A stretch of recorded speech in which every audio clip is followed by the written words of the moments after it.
मध्य प्रदेश में महाकाल की नगरी कहे जाने वाले उज्जैन के विकास की जो मास्टर प्लान की तैयारियां हैं और जिसमें भूखंड आवंटन हुआ है वो आज विवाद का केंद्र बन चुका है। आखिरकार उज्जैन विकास के नए आयाम क्या हैं?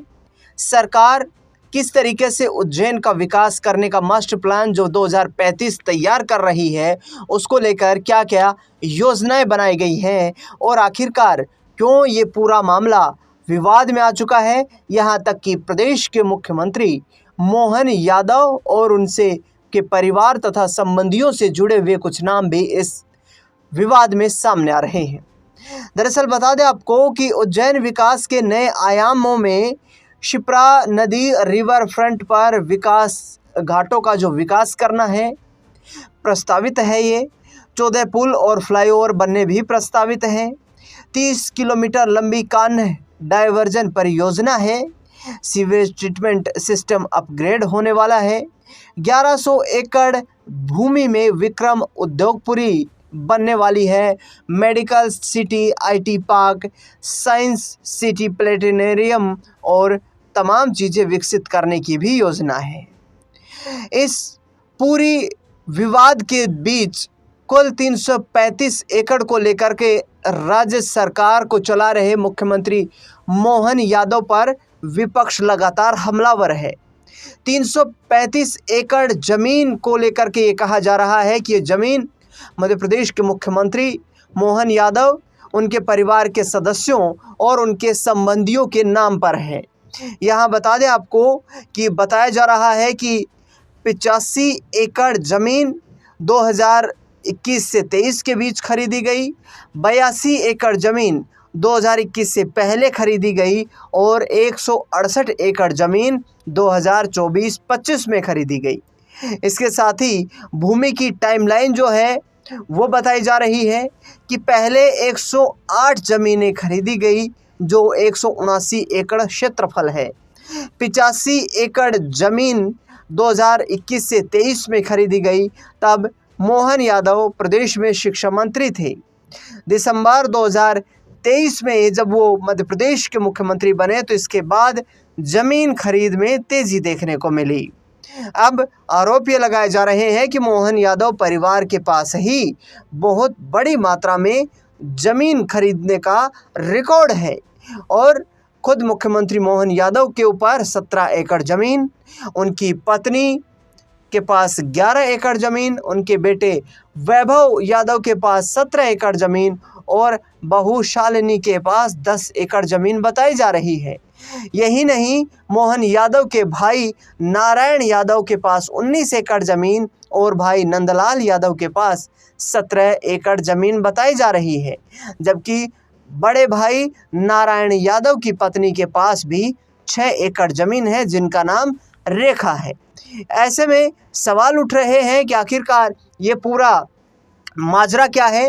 मोहन यादव 2013 से लगातार उज्जैन दक्षिण सीट से विधायक चुनते आ रहे हैं और खरीदी गई ज़मीन के विवरण में भी दक्षिण का इलाका ही यहाँ पर ज़्यादा चर्चित है। उज्जैन शहर में यहाँ बताया जा रहा है कि गंगोड़ी में 51 एकड़ ज़मीन 38 प्लॉट्स हैं।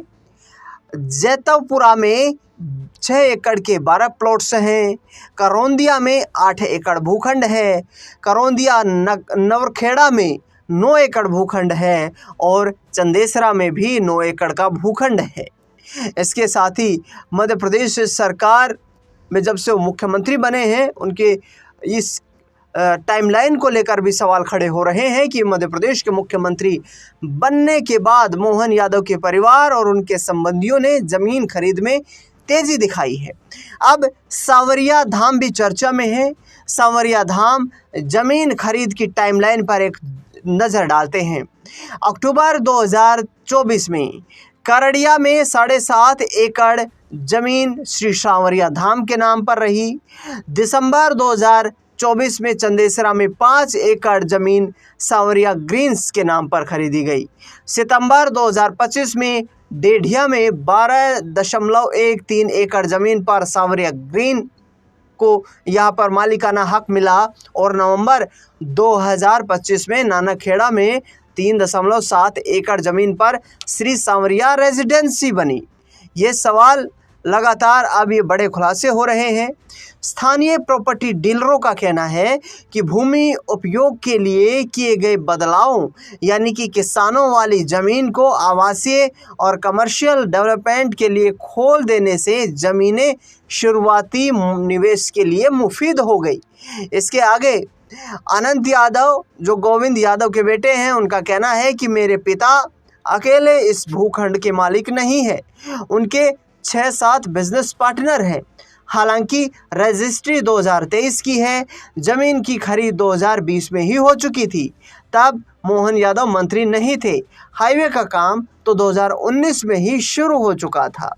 इसके साथ ही एक सरकारी अधिकारी के अनुसार जानकारी सामने आई है कि जब आप मुख्यमंत्री के परिवार की बात करते हैं तो उनकी पत्नी और बेटे बहू तक ही सीमित रहना चाहिए और आप पाएंगे कि इनके पास इतनी संपत्ति नहीं है। मुख्यमंत्री का परिवार तो लंबे वक्त से रियल एस्टेट के कारोबार में रहा है। ऐसे में उनके कारोबार को राजनीति में उनकी बढ़ती पहचान और सत्ता के पदों से जोड़कर देखना ठीक नहीं होगा। यानी कि ये कहा जा रहा है कि मध्य प्रदेश के मुख्यमंत्री जो डॉक्टर मोहन यादव हैं, उनका परिवार, उनके करीबी रिश्तेदार लंबे वक्त से रियल एस्टेट के कारोबार में अपना हाथ आजमा रहे हैं। जब से वो शिक्षा मंत्री बने और जब से वो मुख्यमंत्री बने हैं, उनकी बढ़ती पहचान और सत्ता के पदों से जोड़कर इस राजनीति को नहीं देखा जाना चाहिए। बता दें आपको कि लगातार पार्टी के लोगों की तरफ से भी ये कहा जा रहा है कि ज़मीन खरीद में किसी भी तरीके की कोई अनियमितताएं नहीं हुई है।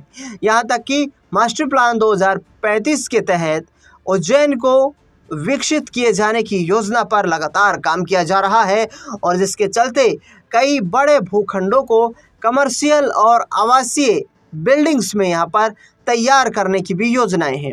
बता दें आपको कि 2035 तक खुद मुख्यमंत्री मोहन यादव ये ऐलान कर चुके हैं कि उज्जैन, जो कि महाकाल की नगरी है, उसकी तस्वीर बदलती हुई नजर आएगी। उज्जैन व्यापार के लिए एक बड़ा केंद्र बनता हुआ नजर आएगा।